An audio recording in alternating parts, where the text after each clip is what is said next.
Okay, I think we're all set up. I've got my timer going. We're good. All right, so welcome to the Right Focus. We'll just launch immediately into our interview. Would you do for the listeners your writing name and your books that you have out in any Absolutely. series? Absolutely. Uh, First of all, I want to thank you for having me here on your podcast. Thank you very much. So, for those that don't know me, my name is Ileana Muñoz Renfroe. I have cozy mysteries out and children's books out. I am writing more in the cozy mystery genre. I have several upcoming new series, exciting new series. Uh, a retired spy, somebody that renovates homes and comes along with obviously a ghost. I tend to write a lot of the paranormal and enjoy reading and writing the paranormal cozy mysteries. Mhm. What are your titles of your series?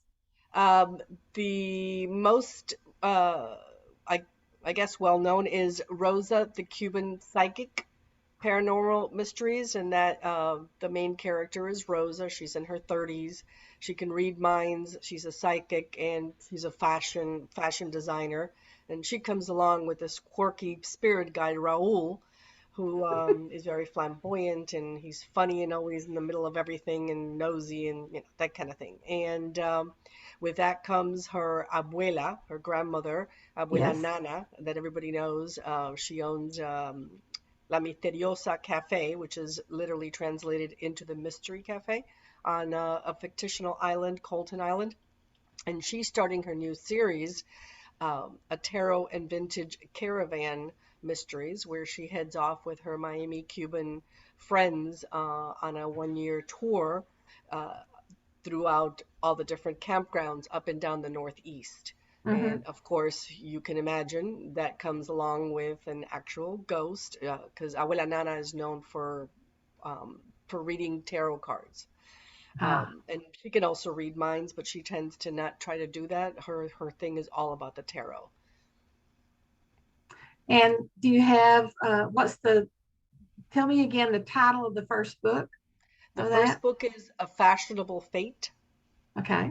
And that one is it starts off on Colton Island, and they're gearing up for the annual fashion show. Hmm. And one of the models is found dead. And there's a lot of twists and turns as to who she is and why she gets killed, and her along with Rosa, sorry, along with her spirit guide and her abuela try to help out and figure out who the killer is, and they get themselves into a pickle. So it's an exciting one, and I introduce in that very first book Rosa's quote unquote best friends, which I call las cubanitas.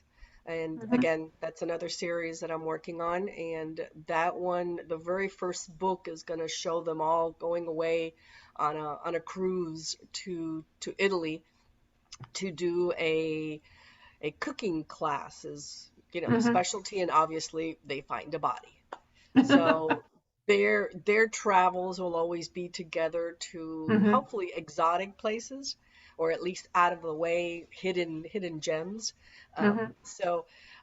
I tend to write at the same time, 3 or 4 books. So besides those two, I'm working on 2 other short stories, which is going to become public very soon. One of them is going to be the prequel to Rosa the Cuban Psychic, and the other Hmm. one's a holiday series that I'm doing with a few other authors. So that's kind of hush hush right now. I can't say more than that, except that those two will be out before the end of the year for sure. Okay. Excuse me. Well, great. I'm looking forward to getting information about those book links and things like that. Um, and maybe some a little preview teaser or something that we could put in the show notes. That would be How, great. as a writer, I I can do nonfiction and fiction at the same time, but I can't handle multiple storylines at the same time. How do you manage to do that? Okay, I don't know if other authors actually do this or not, but I'll be sitting there and then all of a sudden I'll hear one of the characters talk to me. And and it's like I can see in my mind the story where it's going to go or what needs to happen at that moment. And then I stop Mhm. and I go and I write. And then I kind of get not distracted, but I kind of get, okay, I'm done with this for right now. I have to take a break. And then something else pops up and then I go to the other story. And that's why I said that I have multiple stories that I'm actually working on at the same time. By the end of the year, minus those two other short stories, I'm hoping to have four other books out.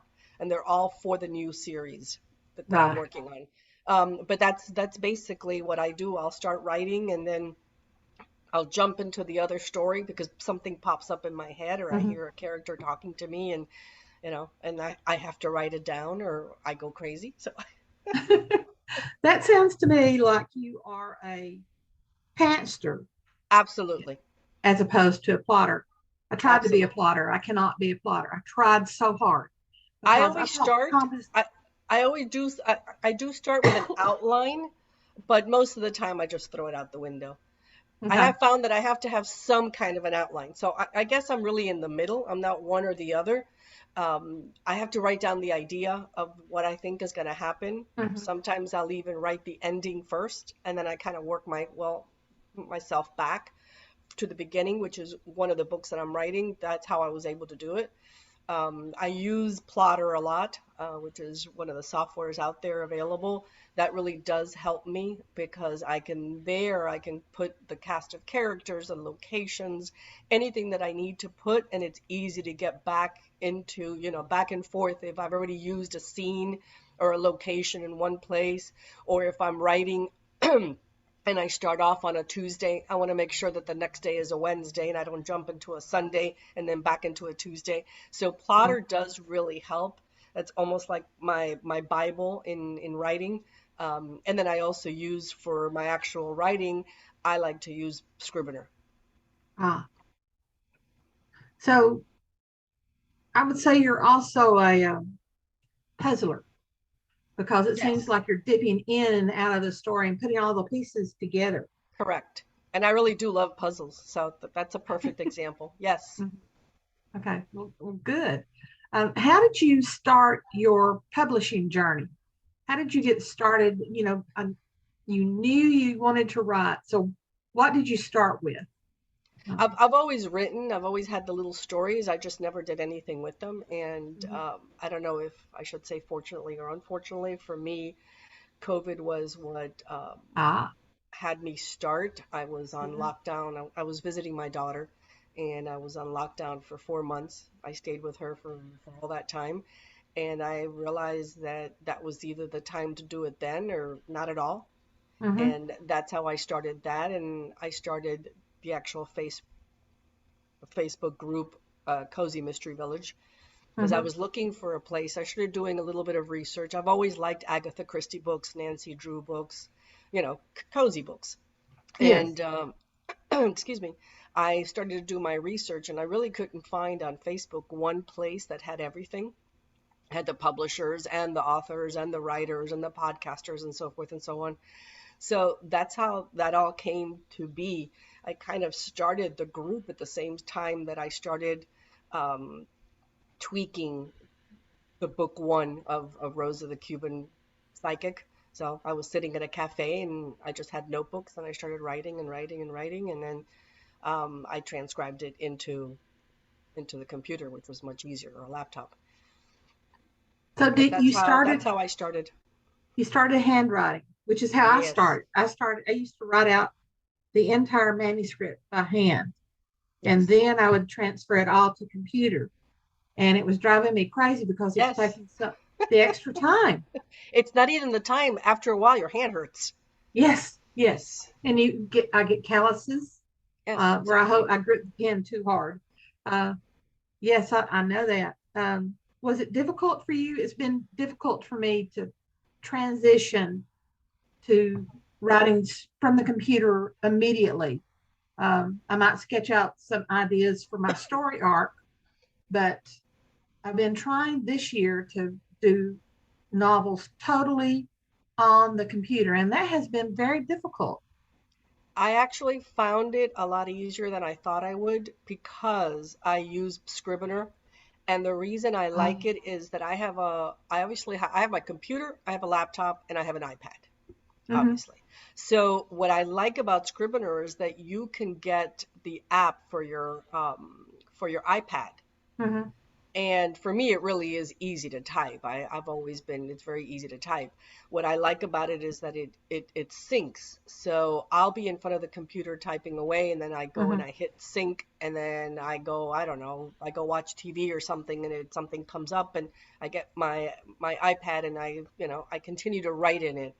And I mhm, found that it's a lot easier, especially when I'm using Scrivener, because I think of it as a notebook. So I can mhm, go from divider to divider, or from tab to tab, obviously. But what I like about it is that if I'm writing something and I don't like it or it doesn't sound right, I can cross it out and keep going. And then when you can compile it minus the scratched out words, mhm. or you can move it around. So I'll write something and it'll think, like I'll think it's maybe chapter 2 and I need to move it down to chapter 5. I just Oh, click it and scroll it down. So I'm mhm, finding that for me, it's a lot easier to actually type it out now than it is to handwrite it. oh, Because with the handwriting, what I would do is I would start handwriting it and then I'd go on on the side, and then it was always in pencil, and then I'd try to go to the next page, and it was just so back and forth and mhm. convoluting, and it just, to me, it ended up being extremely frustrating. So when I found Scrivener, I was ecstatic Mhm. that I could then have everything in one place, because it's easy when I'm thinking. I'll think of the character names, for example. I'll create my cast of characters, and then I'll forget, whoever so Yeah. and so was. Who did I name? Because I've got so many names out there now. So it's easy to go back and just click on and go, oh yeah. Like I don't have to make sure that I have a notebook. Now, I still have a notebook. I still use a notebook that I use. I like the Happy Planner. And the reason I like the Happy Planners is because you can remove the pages. It's almost the same thing as a notebook. Right. So, or on the computer. Excuse me. So I have a little notebook that I keep with me everywhere. That one is like my little Bible in terms of I've got all my ISBN numbers, my Library of Congress number, my titles, my cast of characters, and a little synopsis. So every time that I come up with a new series in my head, I have a new tab that I put in there, and then I'll put whatever I think that title is or the series is. And that's my little Bible. So that's where I do still write out, but not the entire actual manuscript. Mhm. Excuse me. I think we were both infected by a cough all of a Oh, sudden. it's a cold that I can't get rid of. I mean, I was already tested. I'm fine. It's not that, Mhm, but it's for some reason, apparently that there's a cold that's going around. So I guess that's what I have. mhm.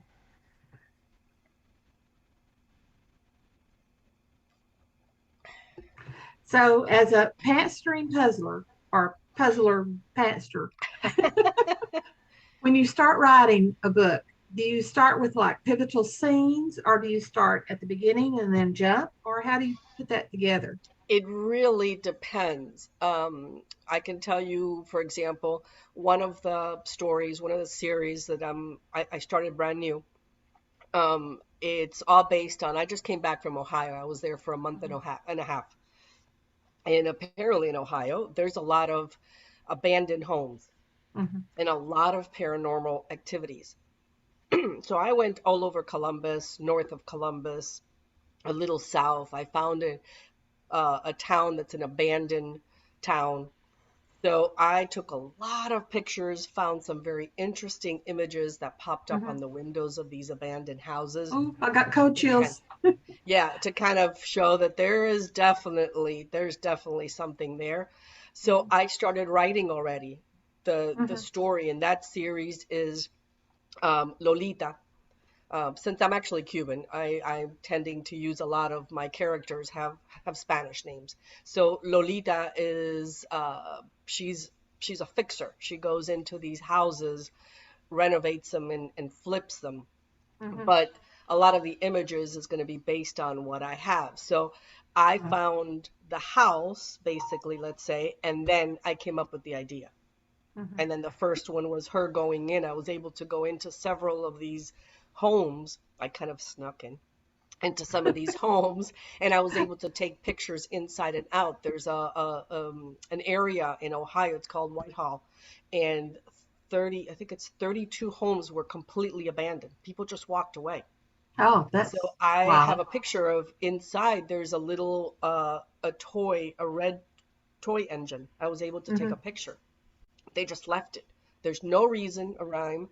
Nobody can say why they abandoned it.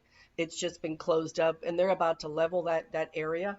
But it gave me the idea that here comes Hmm. Lolita coming to try to save these homes that are about to be torn down. Right. And when she's in there, she obviously finds these paranormal activities Hmm. going on and so forth. So that's kind of it, really, depends on what I've been, you know, what I'm working on. So there Hmm. really is no set way of doing it for me. The other series is one of the ones that I'm working on is Candido Brudenko, and he is a retired spy. He moves into this real small town, hoping to not be, bothered by anybody. He loves Hmm. doing his puzzles.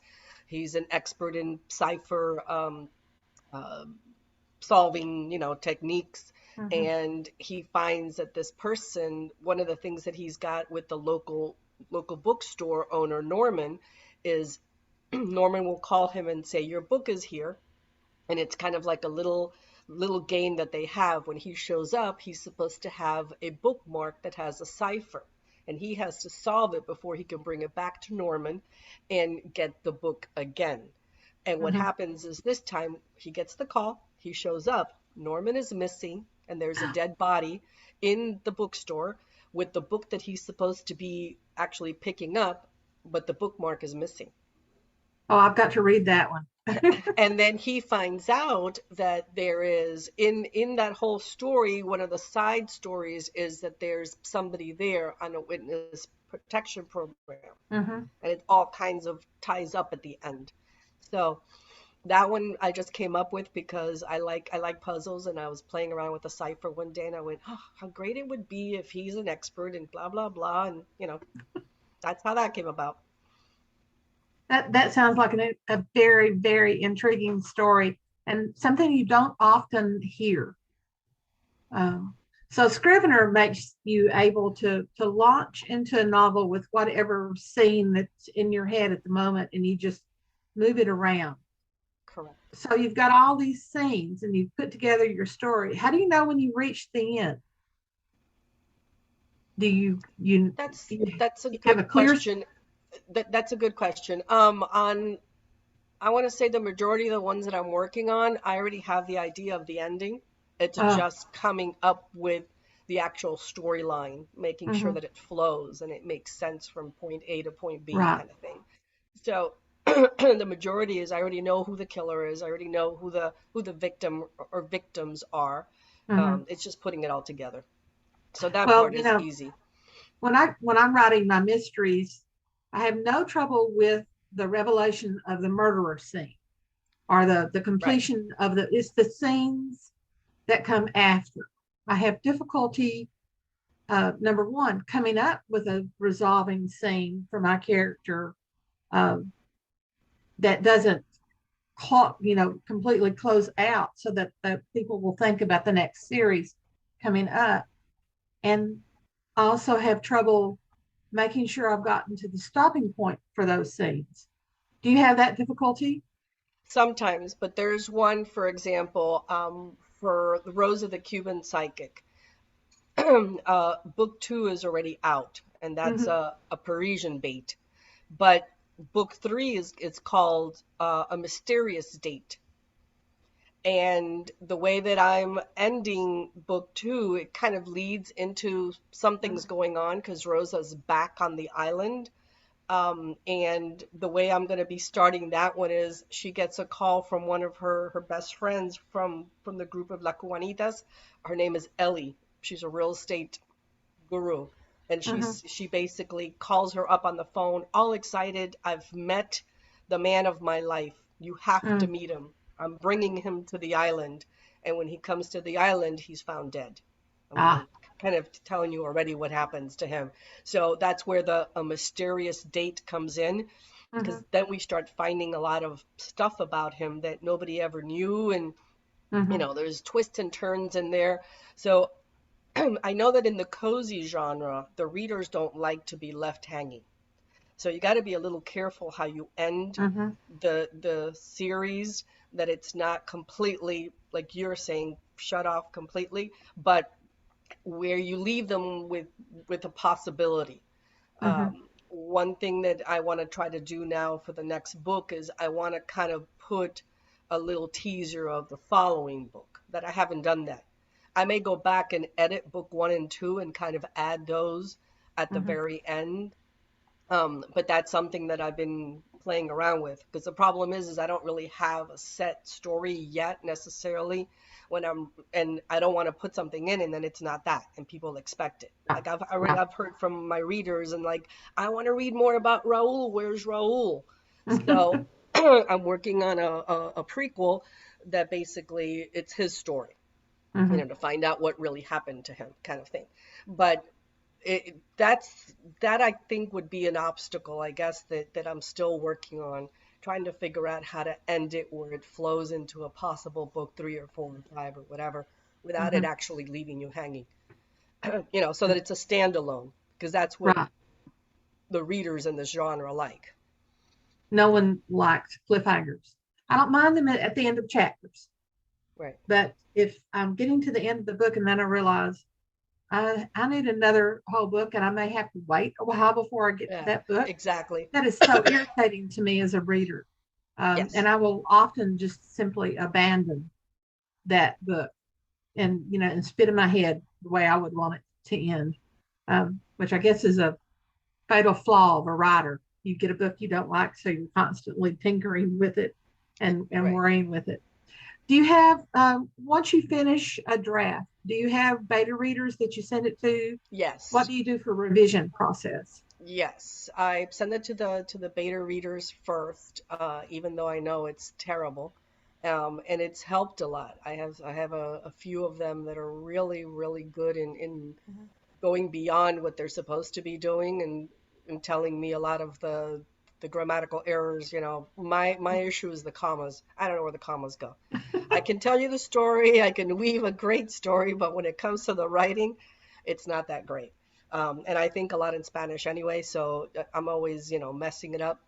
So it's Mhm. great to have that, and then I'll tweak it, and then I send it to the editor. So at least hopefully the editor doesn't have to do that much work. And then Mhm. at that point, um, I do want a line edit so that everything is the best that it can be. You're always going to Right. find errors. You're always going to, need to basically tweak it again a little bit. Mhm. But that's kind of where, for me anyway, I obviously will promote it on my page, on my newsletter, in Facebook, but I try to stay away from Goodreads. Unfortunately, I have found a lot of negative Yes. comments in that site from authors that are great, and then little minor things. And my attitude is, well, if you didn't like it that much, why are you bothering here to put this terrible, review that basically says, it's a good book, but I didn't like it, so I'm giving it a 1 star. What is I it? mean, if Thumper's dad advice. If you can't say something nice, don't say anything at all. exactly. I mean, I don't mind the positive criticisms, but Mhm. when they do that kind of the comment, it actually hurts us when they're giving it a 1 star, and the Mhm. reason is because, oh, I just didn't like the story. It's really good, but I didn't like it. Then why, don't comment. If you tell me that it was written wrong, badly, or that it had a lot of errors, that I understand. But Yes. when your opinion is, oh, I didn't like it, so I'm going to give it a 1 star, Right. you know, you're supposed That to be a doesn't make little sense to me. objective. So yeah. Yeah. Yeah. So I I tried definitely to stay use, off Goodreads because of that very thing. yep, I have enough negativity in my life without opening myself up to other people doing. exactly. And people that thrive on that, which to me is I don't. flabbergasting. Yes. Yes. Um, it sounds to me like you're an indie writer that you Correct. handle. Um, I had difficulty. I thought rewriting when I first started up, I had a manuscript that I needed to update, and I thought that would be the hard thing. It took me 18 months to find a designer that I was happy with. What, well, how did you go about your process of finding a good cover designer for you? Well, luckily from the Cozy Mystery Village. I Ah, basically, that was the main thing. I wanted to bring in all these different pieces that make, mhm, a good book, let's call it, or, right. or the process of having a book. And I Mhm, was very lucky to find several in there that I approached and said, "This is my idea." With Rosa and Raul, I actually had, and I've used Molly Burton. I had her commission my Rosa and my Raul based on pictures I sent her. So those are mhm, mine. If anybody ever uses them, I know that's mine. I can prove that it's mine. mhm, Um, but the other books that I'm working on, I've designed them myself. As a matter of ah, fact, I have them up on my website under press, what's mhm, coming up. All those I've actually um, done. I dabble in Photoshop and Illustrator. I enjoy mhm, that's my calm. Like when I have too much in my head going on, I go and I open up, Photoshop and I play around with designs. So a mhm. lot of my marketing and a lot of the images that I use for myself as well as in the village, I've designed them. So that's I realize that I'm a little picky. On Rosa, I'm going to continue to use Molly. I like the Mhm. style that she has, and everything kind of flows in a way that I like it. So her, I will continue to do or to Mhm. use. On the other ones, I've done them myself. Are you in wide distribution, or are I you just was Amazon? for book, Okay. I was for the book one, Rosa, but I found that it's harder for me to keep track, Mhm, and I now am going to stay with Amazon and try mhm, to see if I can just work on that platform, that, and then obviously try to sell it on my site. But more than anything mhm, on Amazon, excuse me, there's an author that I follow, Steve Higgs, and his journey of the last 2 years of how he's gotten to make the revenues that he's made, which is over 1 million, being an indie author and doing it all on Amazon. He's been doing ads and so forth, and but right. for the most part, everything is on Amazon. It's just easier to keep track. The reports are easy to read.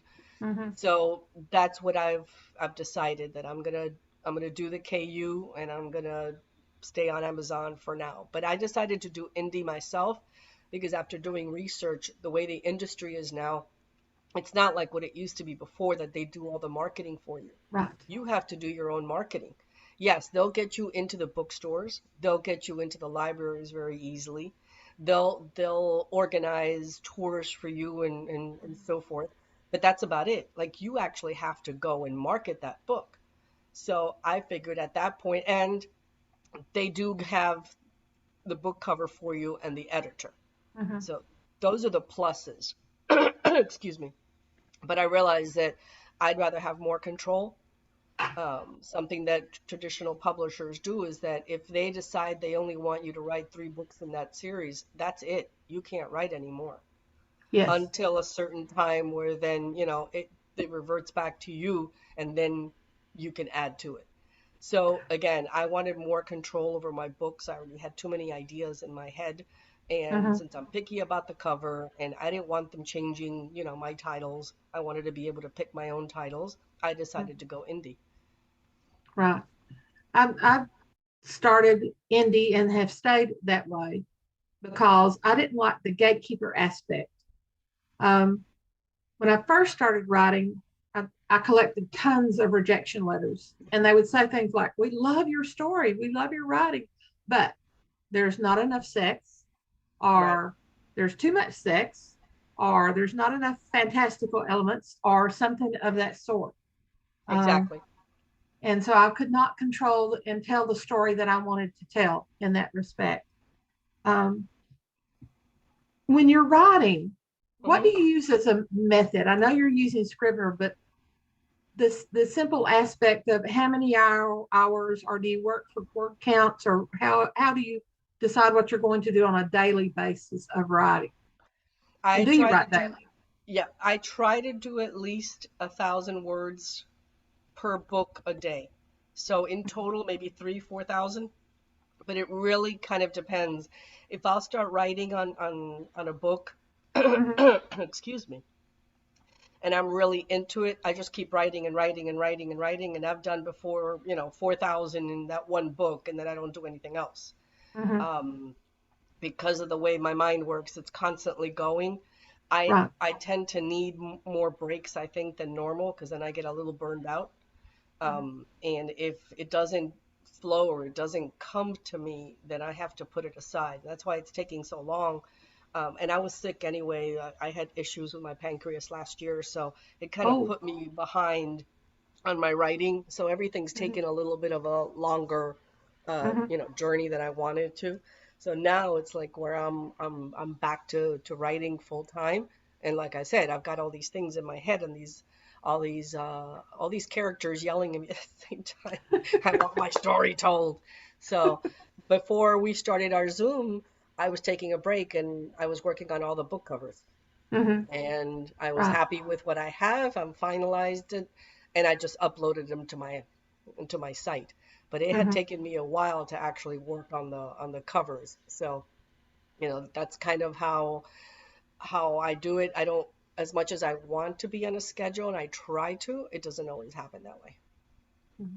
Yeah, I will go great guns with a schedule, and then something will throw me off for a couple of days, and it takes me a while to get back into my Right. schedule where I'm as productive as I like to be. Do you have any tricks about maintaining productivity when you get thrown off to help you get back into it? I read. Me too. I Me read. too. I'll try to read anything. Um, I call it meaningless writing kind of thing, even if it's terrible writing. What I do find though that I have to get out of this habit is I'll start reading and I look for errors as opposed to Ah, just enjoying the story mm-hmm, and reading it for what it is. I tend to look and say, oh, that's a misspelling. And, it's like I want to highlight it and reach out to the author and say, by the way, but, I'm cautious not to do that. So, but I tend to read, I don't watch a lot of TV. So it's mostly when I can, I read. And I like reading actual physical books that I can mm-hmm, I can touch. But I mm-hmm. am happy that I've got Kindle because that it's easy at night. If I'm going to read, I can turn the lights off and then I have, the light from my iPad or my phone to read until I fall asleep. So I do Right, use both. And I also like the audio. right. I like having ebooks because when I take them on trips, I no longer have this huge bag that's filled with books Exactly, which is what I for my used to do. week. Yep. Um, yeah, definitely. Um, I think I'm out of my questions that I said that I would ask of you. And we have about 4 minutes more, I think.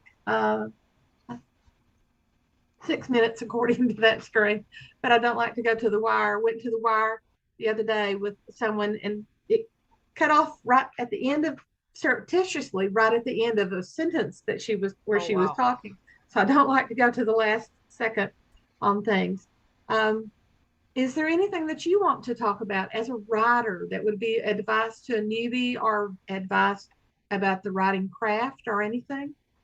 I think the main thing is if you have the ideas, write them down and write. Just write and write. The worst thing that you can do is you start writing and you go back and edit. And you go and you Mm-hmm. write and you edit because then you're never going to finish it.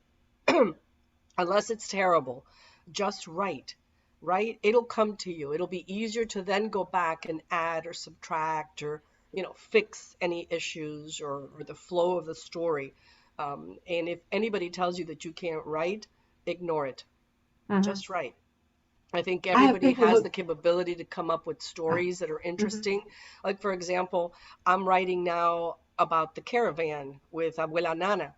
There's Mhm. other authors that have written the stories, but mine's going to be a little bit different, or I hope Mhm. it's interesting enough because I've kind of, build on Abuela Nana and the character, and people know her, so that it's interesting that her story, even though it may be similar, it's going to be different.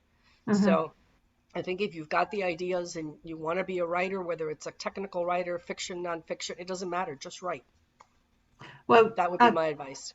I have former students who come to me and say, what is the number one thing that we need to do as a writer? And I'd say finish, Yes, because you never know if you've got something until it's done. And then exactly. then you can tinker, then you can revise, but at least Exactly. finish what you've had. Um, I agree. Exactly. yeah. Do you have a book that's going to be coming out very soon that you would like to promote Let me on this reserve on podcast? that. There are, if you'd like to go on my site, it's I am Renfroe, I for Ileana, M for Munoz, and then the last name Renfroe.com. If you look under the press, the books that are up there is actually going to be coming out more or less at the same time within the next few months. So if there's any So you're book doing a that you're, rapid release yes, of the books. Okay. yes. So if there's any books there that you're interested, you can reach out to me and I can tell you a little bit more about it. Or if you'd like, I Okay. can come back once it's, published. Mm-hmm. But basically, that's what I'm working on. That's going to be coming up soon. It's the Candido, the Caravan, and Mm-hmm. Lolita's, renovations. Mm-hmm. Have you, let's see, have you, I can't even think of the question. It went zipping right past me. I hate that when that happens. Um, oh, I can't think of it. Is there anything else you want to say? I can Uh, pick out that snippet. it's okay. um, I just want to thank you again for this opportunity. It's been great. It's been lots of fun. And Well, if thank you. anybody wants to reach out to me, at the Cozy Mystery Village in in Facebook or on my site, and hopefully, when they read the books, they'll enjoy it as much as I did writing them. Okay, great. So send me links to your Okay. website, Okay. um, maybe to one of your books on Amazon, or maybe three of them. That would be really good. And any like a cover shot of the book and a headshot for you. I hate calling it a headshot Okay. Okay. because part of my family is in law enforcement, so I immediately think of bullets. Uh, I'm not a perp. all right, and it's been great talking to you, Ileana. Absolutely. It was great talking to you too, Emily. I'll talk Okay, to you soon. thank you so much. Thanks a lot. Bye bye.